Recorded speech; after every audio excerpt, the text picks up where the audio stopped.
Hello friend, good morning. कैसे हैं आप लोग? उम्मीद करती हूँ कि आप लोग बहुत अच्छे होंगे और अच्छे से पढ़ाई भी कर रहे होंगे। तो यूपीटीजीटी 2026 के लिए हिंदी की बहुत महत्वपूर्ण क्लास है, आप लोग इसको ज़रूर देखिएगा। और उम्मीद करती हूँ कि आप लोगों को क्लास भी बहुत अच्छी लगेगी। तो फिर 5 तक हम लोगों ने कर लिया है मॉडल पेपर, और ये 6 नंबर का मॉडल पेपर है। तो चलिए शुरू करते हैं आज की क्लास। इसमें सबसे पहले नंबर पे क्वेश्चन है कि हिंदी शब्द सागर का संपादन किसने किया था। हिंदी शब्द सागर का संपादन किसने किया था? ऑप्शन है इसमें श्याम सुंदर दास, रामचंद्र शुक्ल, हजारी प्रसाद द्विवेदी, महावीर प्रसाद द्विवेदी। तो इसमें से कौन हो जाएगा? ऑप्शन नंबर इसमें से क्या हो जाएगा? तो ऑप्शन नंबर इसमें से ए सही हो जाएगा, श्याम सुंदर दास। ऑप्शन नंबर ए सही हो जाएगा। दूसरा इसमें है कि कबीर के गुरु किसे माना जाता है। कबीर के गुरु किसको माना जाता है? इसमें ऑप्शन है रामानंद, वल्लभाचार्य, नामदेव, चैतन्य महाप्रभु। तो इसमें भी ऑप्शन नंबर आपका ए सही हो जाएगा, रामानंद को माना जाता है कबीर के गुरु के रूप में।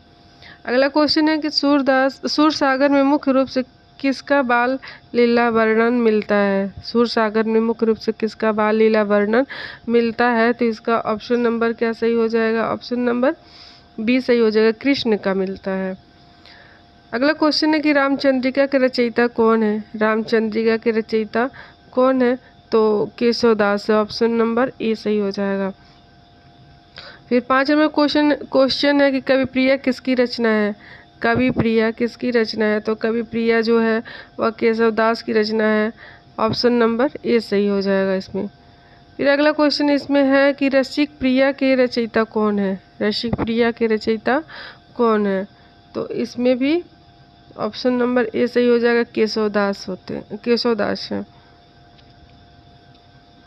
कौन है? केशवदास। फिर 7 नंबर क्वेश्चन है कि प्रिय प्रवास के रचयिता कौन है। प्रिय प्रवास के रचयिता कौन है? तो इसमें भी आपका ऑप्शन नंबर ए सही हो जाएगा, अयोध्या सिंह उपाध्याय। अयोध्या सिंह उपाध्याय हरिऔध प्रिय प्रवास के रचयिता हैं। फिर अगला क्वेश्चन इसमें है कि भारत भारती की रचनाकार कौन है। भारत भारती जो है वो किसकी रचना है। भारत भारती की रचयिता कौन है? तो इसमें आपका ऑप्शन नंबर ए सही हो जाएगा। इसमें भी मैथिली शरण गुप्त की रचना है भारत भारती। आंसू के रचयिता कौन है? आंसू के रचयिता जो है वह जयशंकर प्रसाद जी हैं। ऑप्शन नंबर ए इसमें सही हो जाएगा। फिर अगला क्वेश्चन इसमें है कि पल्लव के रचयिता कौन है। पल्लव किसकी रचना है? तो पल्लव जो है सुमित्रानंदन पंत की रचना है। ऑप्शन नंबर इसमें भी सही हो जाएगा। अगला क्वेश्चन इसमें है कि कुरुक्षेत्र के रचयिता कौन है। कुरुक्षेत्र जो है वो किसकी रचना है? तो कुरुक्षेत्र जो है रामधारी सिंह दिनकर की रचना है। ऑप्शन नंबर ए यहाँ सही हो जाएगा। फिर अगला क्वेश्चन है 12 नंबर का, गबन उपन्यास के लेखक कौन है। तो गबन उपन्यास जो है प्रेमचंद्र जी की रचना है। निर्मला किस लेखक की रचना है। निर्मला किसकी रचना है? तो निर्मला जो है प्रेमचंद्र की रचना है। ऑप्शन नंबर ए यहाँ भी सही हो जाएगा।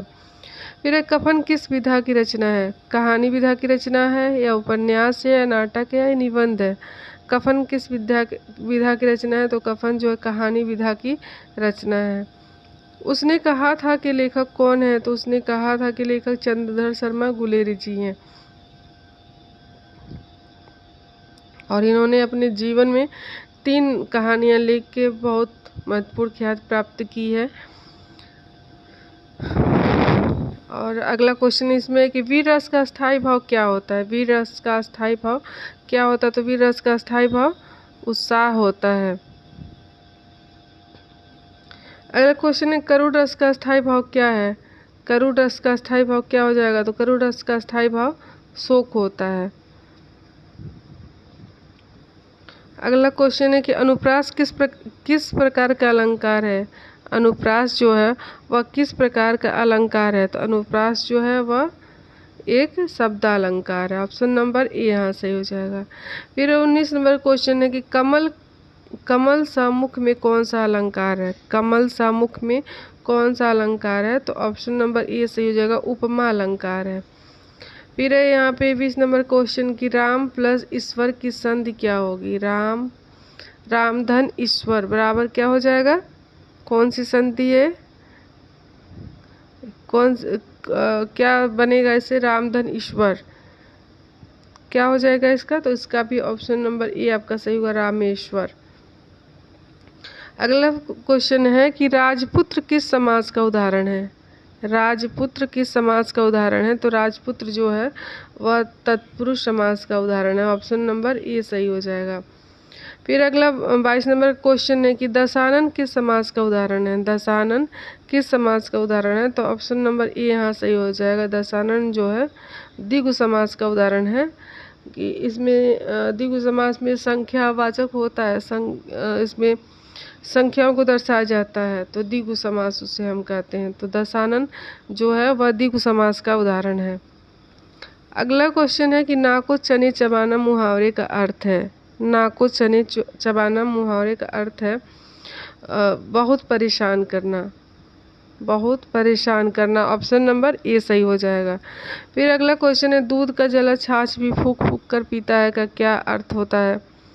क्या अर्थ हो जाएगा?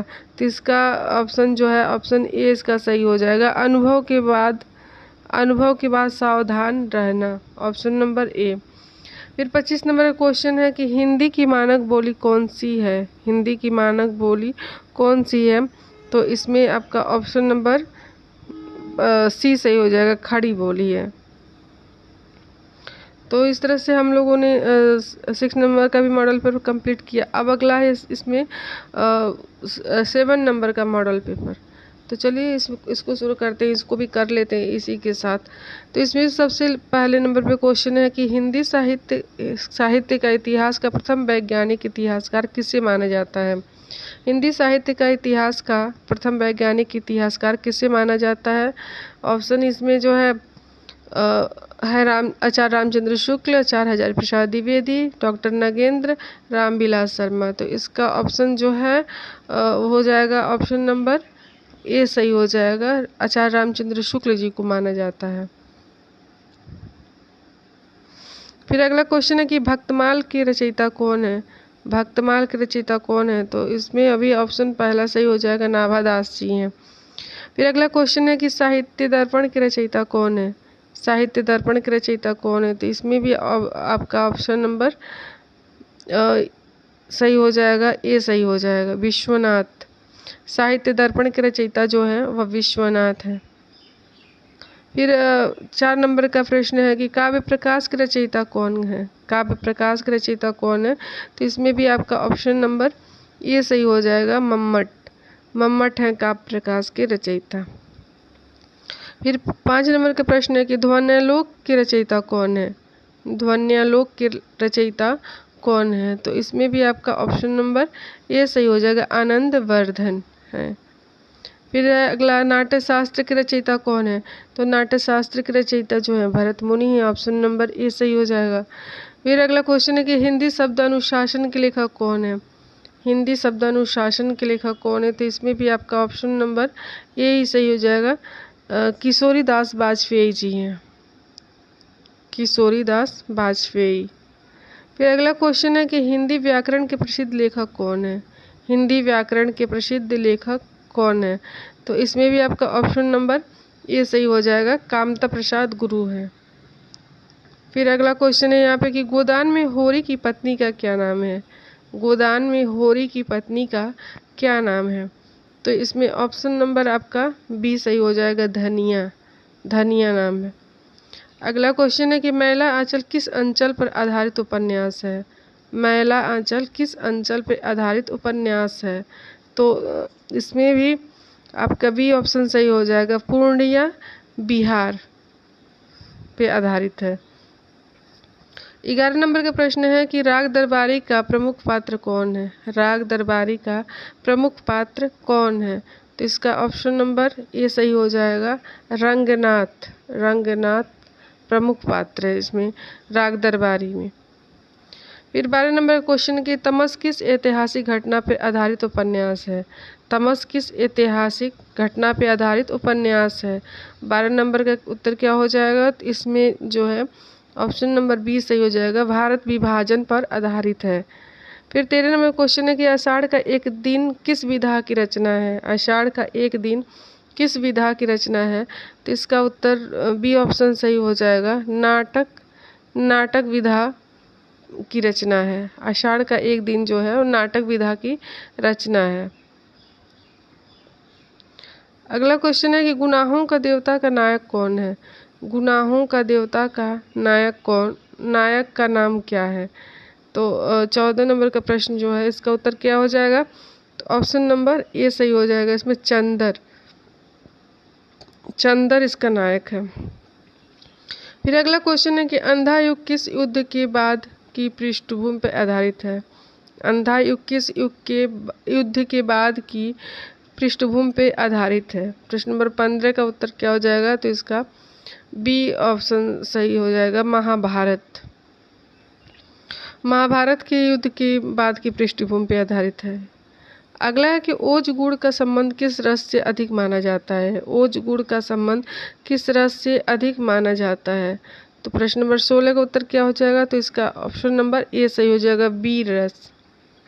फिर 17 नंबर का प्रश्न है कि प्रसाद गुड़ का प्रमुख संबंध किस रस से माना जाता है? प्रसाद गुड़ का प्रमुख संबंध किस रस से माना जाता है? तो इसका ऑप्शन नंबर ए सही हो जाएगा आपका, शांत रस से माना जाता है। फिर 18 नंबर का प्रश्न है कि माधुर्य गुड़ का संबंध मुख्यतः किस रस से है? माधुर्य गुड़ का संबंध मुख्य रूप से किस रस से है? तो किस रस से हो जाएगा?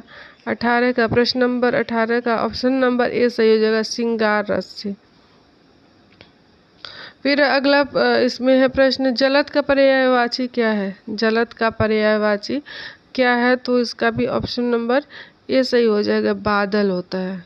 जलद का पर्यायवाची क्या होता है? तो बादल होता है। फिर अगला क्वेश्चन है कि निशाकर का पर्यायवाची क्या है? निशाकर का पर्यायवाची क्या है? तो निशाकर का पर्यायवाची जो है वह ये हो जाएगा, चंद्रमा। ऑप्शन नंबर ए सही हो जाएगा, चंद्रमा। फिर अगला क्वेश्चन है कि दाल में काला होना मुहावरे का क्या अर्थ है? दाल में काला होना मुहावरे का क्या अर्थ है? तो 21 का आपका ऑप्शन हो जाएगा, ए सही हो जाएगा, संदेह होना। फिर 22 नंबर का क्वेश्चन है कि घर का भेदी लंका ढाए लोकोक्ति का अर्थ क्या है? घर का भेदी लंका ढाए लोकोक्ति का अर्थ क्या है? तो इसका ऑप्शन नंबर 22 का ऑप्शन नंबर ए सही हो जाएगा कि अपना व्यक्ति ही नुकसान पहुंचाए। 23 नंबर का क्वेश्चन है कि यथा समय किस समास का उदाहरण है? यथा समय किस समास का उदाहरण है? तो ऑप्शन नंबर यहाँ पे ए सही हो जाएगा, अव्ययीभाव समास का ये उदाहरण है। अव्ययीभाव समास का उदाहरण है। अगला क्वेश्चन है, पीताम्बर किस समास का उदाहरण है? पीताम्बर किस समास का उदाहरण है? तो ये इसका ऑप्शन आपका सही हो जाएगा, बी ऑप्शन सही हो जाएगा, बहुव्रीहि समास। फिर अगला क्वेश्चन है, सत्यमेव जयते में कौन सी संधि है? सत्यमेव जयते में कौन सी संधि है? तो सत्यमेव जयते में संधि जो है वह है यण संधि। ऑप्शन नंबर सी सही हो जाएगा। तो उम्मीद करती हूँ कि क्लास आप लोगों को पसंद आई होगी। अगर क्लास पसंद आए तो वीडियो को लाइक कीजिए, शेयर कीजिए और चैनल पर अगर नए हैं तो सब्सक्राइब कीजिए। धन्यवाद।